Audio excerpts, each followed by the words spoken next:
I lost my best friend because I posted about him on Reddit. Or maybe I lost him months before that and just didn't want to admit it. When Jake asked me to be a groomsman, I didn't hesitate. We've been friends since 7th grade. The kind of friendship where you just assume you'll be at each other's weddings.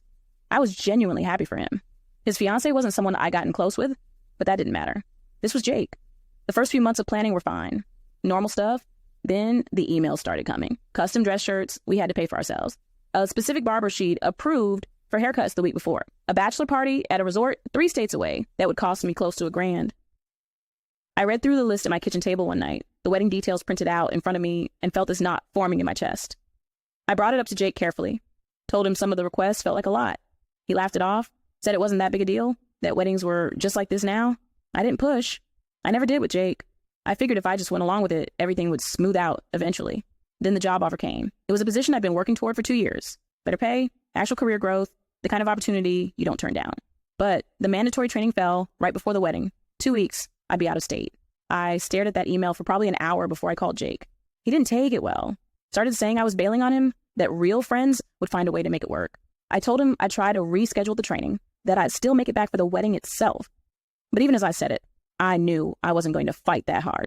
I was tired of the demands, tired of feeling like nothing I did was enough, tired of being told my concerns didn't matter. Part of me wanted the out. His fiancée called it suspicious timing. Jake told me I was either fully in or fully out, no halfway. I took the job training, told him I'd be back the day before the wedding, but I missed the rehearsal dinner and the bachelor party. He said if I couldn't be there for everything, I shouldn't be in the wedding at all. So that was it. I got dropped as a groomsman a week before the ceremony. I felt relieved and guilty in equal measure, which probably told me everything I needed to know. For months after, we didn't talk. A few texts here and there, surface level stuff, but the friendship felt like it was on life support. I kept thinking maybe time would fix it, that we'd eventually get past this and laugh about how stressed weddings make everyone. Then I posted about it online. I didn't use names, didn't include anything I thought would identify us.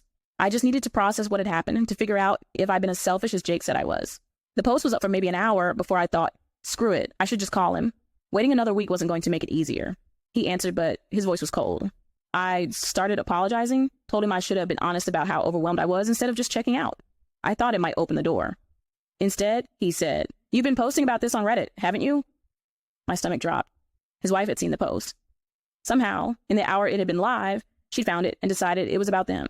Now, he wasn't just hurt, he was furious. Said I was airing their dirty laundry for strangers to judge, trying to make his wife look bad. I tried to explain, told him I used to throw away, that I kept things vague, that I just needed to talk it through. He wasn't hearing it. Said if I was willing to post about our friendship online, I clearly didn't value it. Then he told me not to contact him again. The line went dead.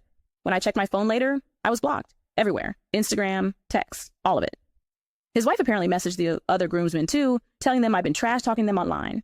I don't even know what that's going to do to the rest of my friendships in that group, but I'm guessing it's not good. I sat there staring at my phone, at the blocked contact screen where Jake's name used to pull up our entire conversation history. I'd come to the internet to figure out if I'd been wrong, and instead I destroyed whatever was left. Maybe I should have kept my mouth shut. Or maybe the friendship was already gone, and I just wasn't ready to admit it. I keep replaying the whole thing. The wedding demands I never said no to, the job I used as an escape hatch, the post I thought would help me process, but instead became the final nail. I don't know if I was wrong to post, or wrong to take the job, or just wrong to think we could go back to being the kind of friends who could work through something like this. What I do know is that avoiding the hard conversations didn't protect anything. It just delayed the ending. Now, I'm sitting here with a better job and no best friend, wondering if honesty earlier would have saved us, or if we were always heading here, and I just couldn't see it. Thanks for listening, and tell us your thoughts in the comment section.